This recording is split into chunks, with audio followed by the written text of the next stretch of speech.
Aujourd'hui, dans le cadre de l'émission Parole vivante, nous abordons le grand thème « Qu'est-ce que la liberté ?» Mais notre question sera plus précise. De quoi voulons-nous être libérés? Bonjour mes amis. Bonjour. Bienvenue à l'émission Bonjour, Parole vivante. Pasteur Jeff, nous allons aborder donc ce grand thème sous cette question. De quoi voulons-nous nous libérer? Eh oui, mais essayer de découvrir finalement de quel type d'esclavage, qu'est-ce qui est notre concept en même temps aussi de la liberté, un peu comme on a fait depuis le début. Donc, Et Pasteur Roland? Et c'est une très, très belle question, une bonne question à débattre entre nous. Donc, de quoi voulons-nous être libérés? C'est la question que nous abordons aujourd'hui à l'émission La Parole vivante.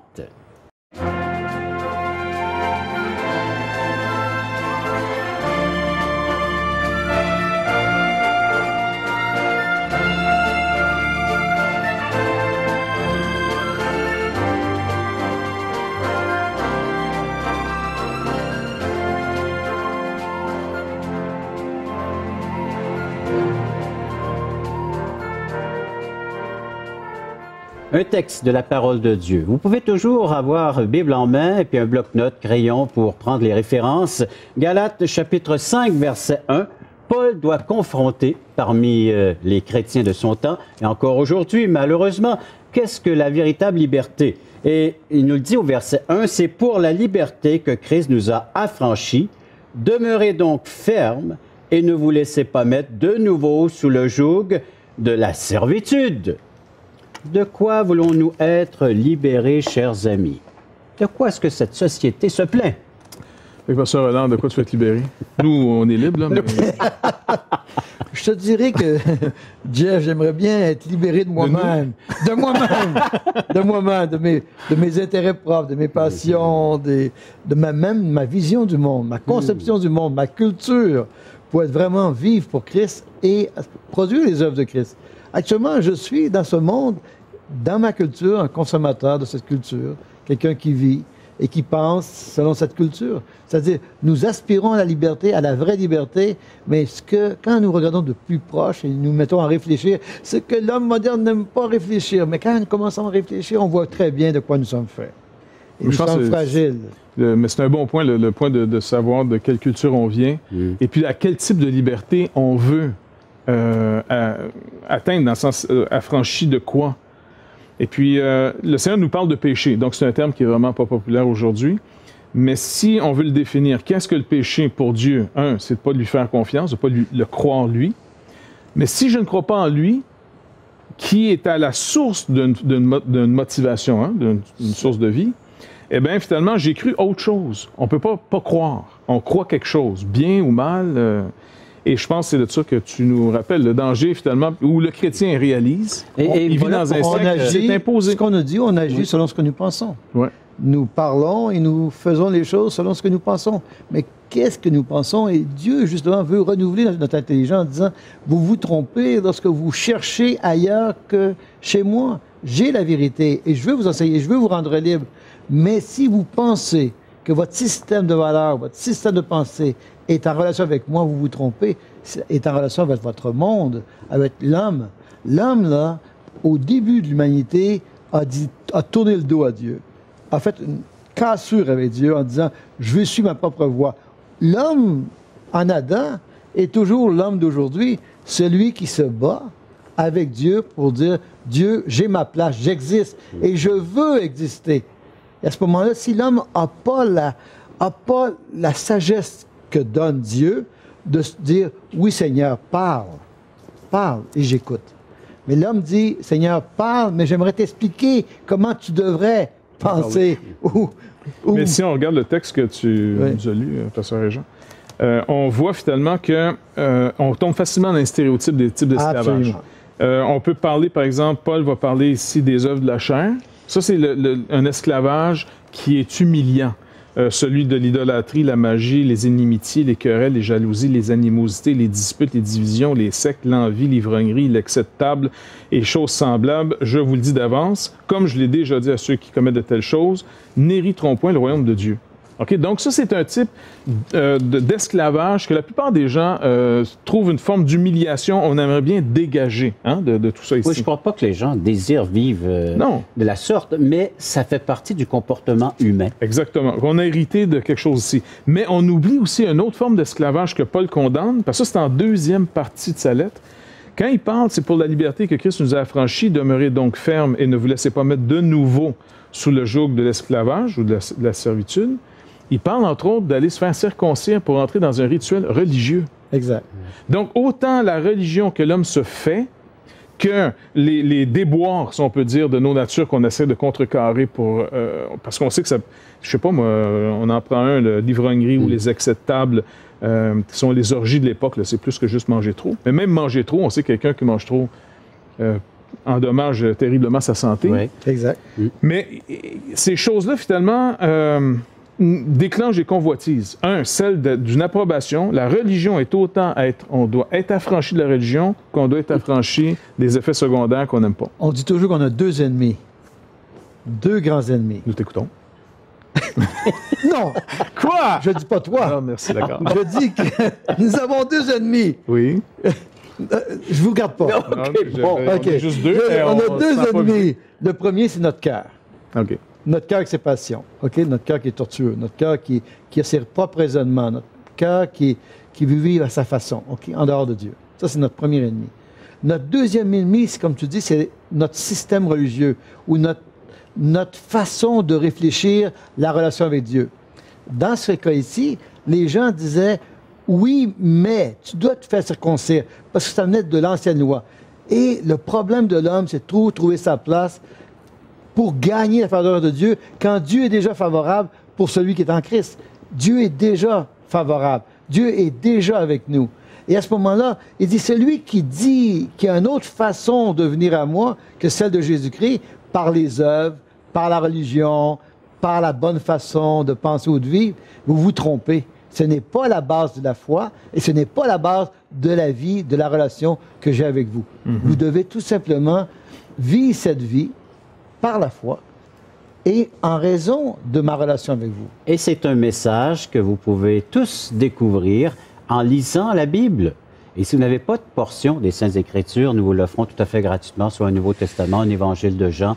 Vous allez pouvoir découvrir par vous-même ce merveilleux message qui est la véritable liberté que Dieu nous offre en la personne de son Fils. Vous pouvez faire vos commentaires, réagir à ce que vous venez d'entendre en composant le 1-877-537-7647 ou visiter notre site web toutchrétien.com et faites-nous part de vos commentaires et de vos questions car nous allons répondre un peu plus tard dans le cadre de cette émission à une de vos questions. Je pense qu'une des punitions les plus dures à subir, c'est d'être privé de la liberté. On pense à des gens qui sont en prison aujourd'hui. Même si dans nos prisons, je pense qu'ils sont quand même relativement bien traités par rapport à d'autres prisons. Oui.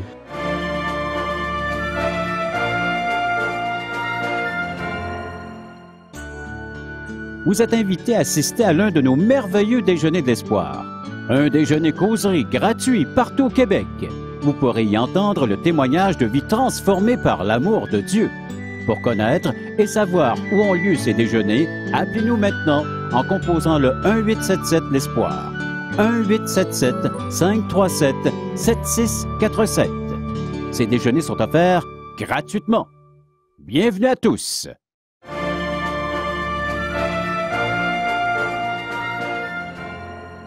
Ah, l'être humain a soif de liberté. Comment l'exprimer, cette liberté, chers amis? Que nous disent les Saintes Écritures à ce sujet? Quel est l'enseignement du Christ? Ben, c'est pour la liberté, finalement, qui nous a affranchis. Ça, c'est un point. La liberté, c'est, je pense que plus que même pour le règne animal, quoique dans le règne animal, les animaux ne semblent pas s'épanouir en captivité, mais à plus forte raison, nous. Je pense qu'une des punitions les plus dures à subir, c'est d'être privé de la liberté. On pense à des gens qui sont en prison aujourd'hui. Même si dans nos prisons, je pense qu'ils sont quand même relativement bien traités par rapport à d'autres prisons. Oui. Mais de plus avoir la liberté, je pense que on ne peut pas compenser facilement le manque de liberté. Donc la liberté, c'est tellement fondamental. Mais le problème, il faut se demander, de quoi on va être affranchi finalement encore. De quoi? Parce qu'on essaie par la religion, puis là, Paul nous dit, non, non, si vous allez par le chemin de la religion, ici c'est la circoncision qui était le judaïsme de l'époque, vous allez finalement aboutir à ne pas avoir cette grâce d'en sortir. Vous ne goûterez pas à l'espérance de justice. Oubliez ça, parce que finalement, on se prive de la grâce de Dieu. Et puis deuxièmement, si on est privé de la grâce de Dieu, il semble arriver dans un deuxième principe. Voici ce qui va arriver. Votre chair, il commence avec des péchés religieux. L'idolâtrie, la magie, l'inimitié, les querelles, les jalousies, les animosités, les divisions, les sectes. Donc, tout ça sont d'abord la première forme de péché. Et après ça, il s'en va dans quelque chose de l'envie, l'ivrognerie, les excès de table et les choses semblables. Donc, il nous montre qu'il y a comme le côté noble et la religion, qui est toujours une idolâtrie tant aussi longtemps que Christ n'est pas entre nous et Dieu, va faire déclencher tout le reste ici des convoitises. Mais moi, j'entends la voix de nos téléspectateurs disant « Vous êtes archaïque, vous êtes vieux jeu ». Par rapport... Lui, peut-être. Non, mais de pouvoir se référer et puis de pouvoir annoncer comme ça, publiquement, voici de quoi l'être humain a besoin d'être libéré.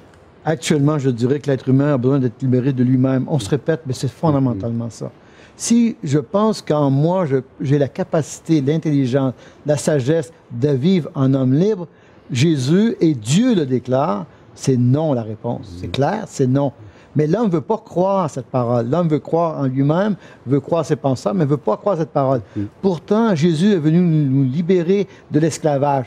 Esclavage de soi-même, esclavage de ses pensées, esclavage de sa vision du monde, esclavage de comment rendre Dieu favorable, de consommer Dieu d'une certaine façon, de trouver sa sécurité dans ce monde. Mais Jésus dit, ce n'est pas la façon.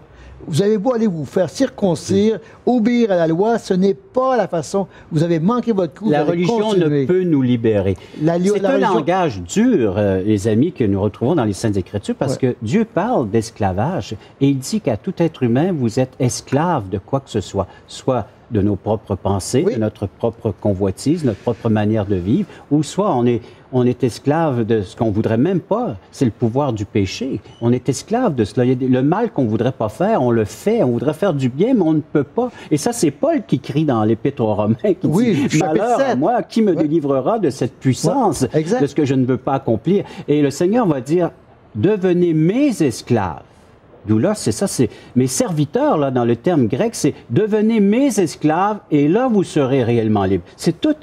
Imagine, aujourd'hui, je ne sais pas que vos animateurs à Montréal, mais nous, à Québec, on crie liberté d'expression, mais quand on vient l'heure, nous, chrétiens, de vouloir s'exprimer, on veut nous faire taire. Avez-vous remarqué que, heureusement, on a une place aujourd'hui par une tribune, l'émission de télé, qu'on peut exprimer la pensée de Dieu librement. Et les gens sont libres de l'accepter ou de la rejeter. Oui, parce qu'ici, nous parlons de ces choses-là. Mais moi, j'aimerais ça aller dans l'Église elle-même. Comment on voit la liberté dans une Église? On est assis. La liberté n'est plus dans les institutions ou dans la rectitude ou de ce qu'elle dit ou ce qu'elle ne dit pas. Parce que les gens se cherchent. Ils disent, la liberté, c'est d'être affranchi, c'est de connaître la vérité. Mais où est la vérité? Qui dit la vérité? Et on dit, vous êtes tellement d'églises, tellement de prédicateurs, tellement... Mais c'est quoi la liberté? Où je peux trouver la vérité avec une certitude? Et les gens disent, non, nous sommes dans la confusion. Un dit ceci, l'autre dit cela. Et c'est qu'est-ce que la vérité?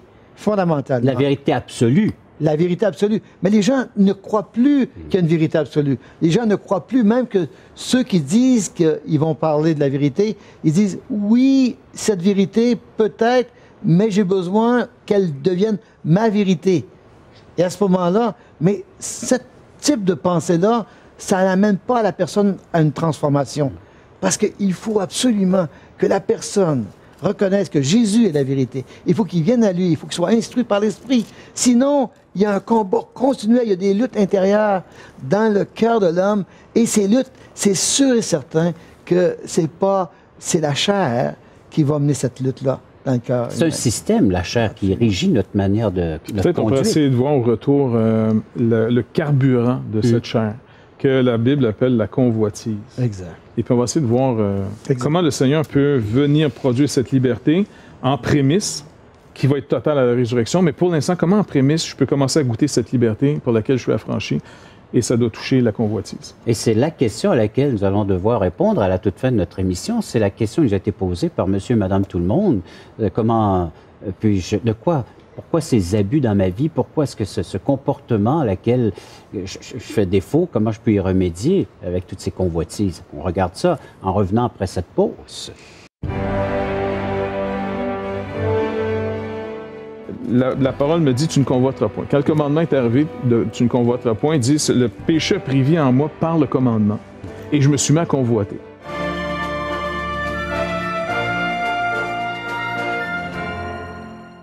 Nous vous invitons à nous contacter pour recevoir gratuitement de la littérature. Vous recevrez le Nouveau Testament, une portion des Écritures relatant la vie de Jésus, ainsi que l'Évangile de Jean qui parle de comment connaître Jésus et sa merveilleuse promesse. Un tract, Aujourd'hui l'espoir, c'est Jésus seul. Et finalement, un livre de relations d'aide sur la Bible de June Hunt, qui nous parle que la Bible est la source suprême de la révélation du sens de la vie. Alors n'hésitez pas à appeler, c'est gratuit.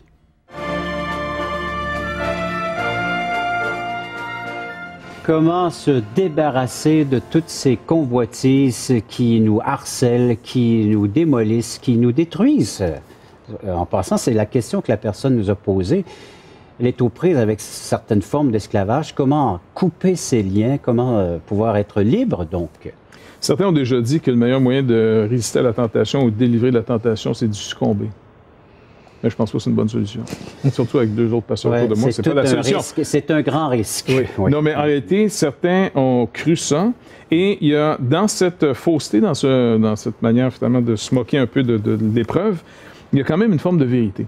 Parce que le meilleur moyen d'être délivré de la convoitise, c'est de réaliser d'abord qu'est-ce que la convoitise? On en parle souvent, mais c'est quoi? Comment on définirait la convoitise? En fait, compte, il y a la convoitise qu'on appelle la convoitise des yeux, ce qu'on désire, ce qu'on veut, ce qu'on veut posséder. Ouais, mais juste convoitise, ça veut dire simplement convoiter. Ouais.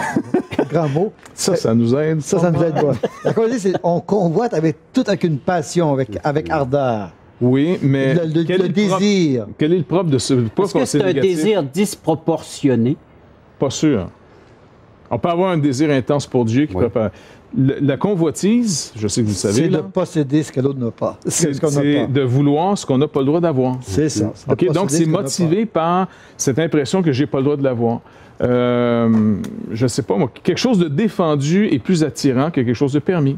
Beaucoup de gens, un exemple, beaucoup de gens ont eu beaucoup de convoitises sexuelles avant leur mariage, mais un coup mariés, qui ont le droit, il y a eu une fin qui est disparue. Ou, pire, les gens qui ont pensé régler leur problème de convoitise en se mariant, sexuel, je parle là, bien finalement, ils ne l'ont pas réglé face encore à la femme étrangère ou l'homme étranger. Preuve, il n'y a pas simplement des célibataires qui ont des problèmes avec la pornographie. Beaucoup d'hommes et de femmes mariés, parce que même des femmes aujourd'hui qui ont ce problème-là, convoitent parce que c'est défendu. Et la manière que le monde essaie de régler son problème de convoitise, c'est de dire, alors si on permet, peut-être que ça va enlever le désir.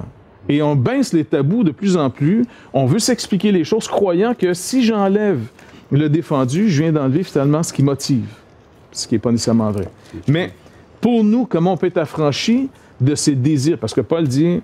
La parole me dit, tu ne convoiteras point. Quand le commandement est arrivé, tu ne convoiteras point, il dit, le péché a pris vie en moi par le commandement.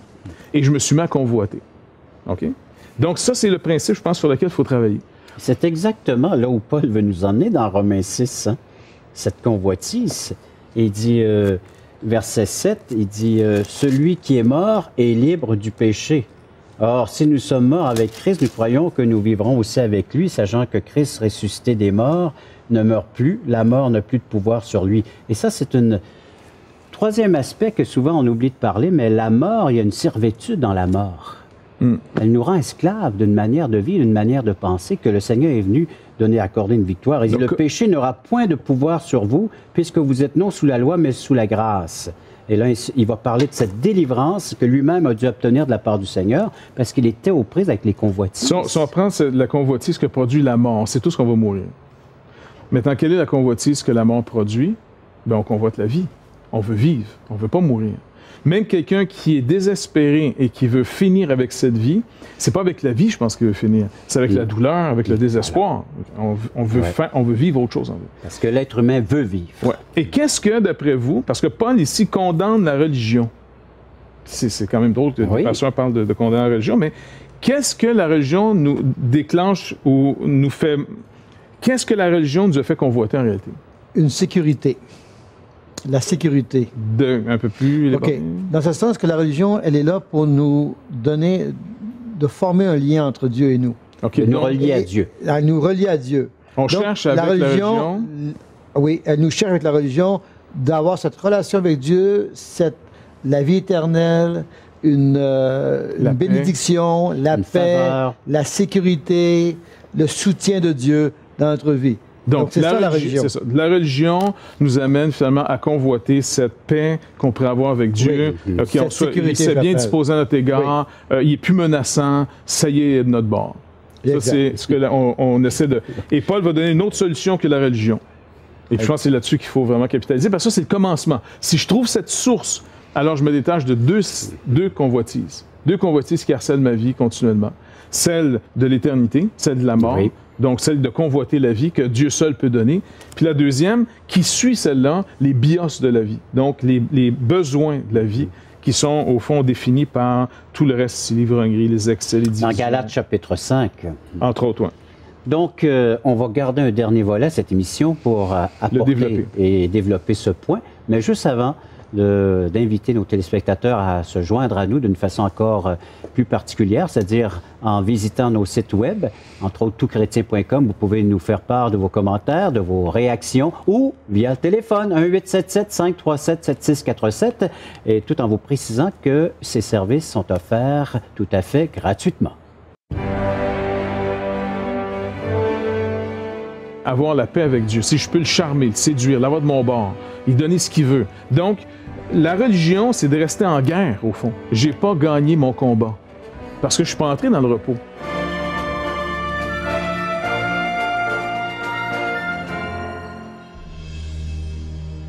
Et je pense que toutchrétien.tv va être une ouverture, un outil qui va nous dépasser. Et tous les espoirs sont permis. Toutchrétien.com est donc là pour rester et grandir.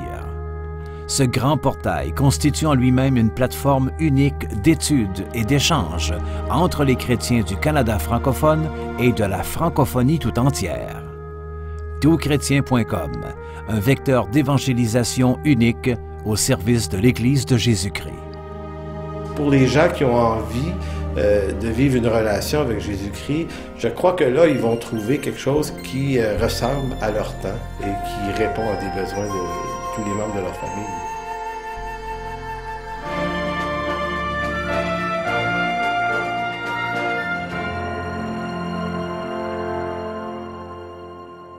La solution à nos convoitises ou de quoi voulons-nous être vraiment libérés, mes chers amis? Oui, pour en parler entre la pause, c'est intense. Ce que je proposerais, c'est encore une fois, à la convoitise que produit la religion, où on essaie d'assouvir cette convoitise par la religion, qui est, j'espère, comme tu le rappelais, avoir la paix avec Dieu. Si je peux le charmer, le séduire, l'avoir de mon bord, lui donner ce qu'il veut. Donc, la religion, c'est de rester en guerre, au fond. J'ai pas gagné mon combat, parce que je suis pas entré dans le repos. Tu parlais, parce que durant la pause, finalement, on n'est pas entré dans le repos. Donc, Paul va dire, si vous embarquez, même dans la religion de l'Ancien Testament, où ces gens ont mis même entre Dieu et eux la loi. Exact. Et non, finalement, Christ, et non la promesse. Parce que ce qui était entre eux et le peuple et Dieu, c'était pas la loi, c'était la promesse qui était toujours attachée au commandement brisé. Mais je passerai outre, le fameux agneau.